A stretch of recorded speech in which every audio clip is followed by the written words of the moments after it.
Mathelo deputy commissioner घोट की मोहम्मद उस्मान अब्दुल्ला जी हिदायत एडिशनल डिप्टी कमिश्नर नवाब समीर लगा जी सदारत हेठ कमेटी रूम मीरपुर माथेलो में ईद उल अज़हा के सिलसिले में एक गजाणी थी गुजरी, जंहिंमें पंजनी तालुकनि जे असिस्टेंट कमिश्नरनि मुख्तियारकारनि समेत DHO म्यूनसिपल तोड़े सेवक अमलदारनि शिरकत कई।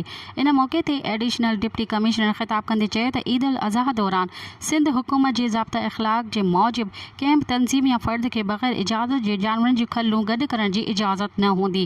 अहिड़ी कोशिश कंदड़नि ख़िलाफ़ कानून मूजिब कार्रवाई थींदी। इन मौके ते हुन म्यूनसिपल अमलदारनि खे हिदायत कंदे चयो त शहरनि में सफ़ाई सुथराई खे यकीनी बणायो वञे ऐं क़ुर्बानी जी जानवरनि जूं अलाइशूं खणण जोगी हुकूमत अमली पिणु तयारु कई वञे, जीअं शहरनि में गंदगी न पखिजे।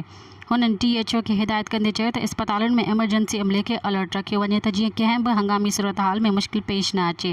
Additional deputy commissioner DSP headquarter खे पिणु हिदायत कंदे चयो त इबादतगाहुनि ऐं अवामी हंधनि ते हिफ़ाज़ती इंतज़ाम कया वञनि। हुन अवाम खे पिणु अपील कंदे चयो त रस्तनि ते क़ुर्बानी करण बदिरां मख़सूस हंधनि ते कई वञे। मज़ीद ख़बरनि ऐं तफ़सीलात लाइ विज़िट कयो असांजी वेबसाइट www.awamiNewsHD.com ऐं ॾिसंदा रहो अवामी न्यूज़ HD।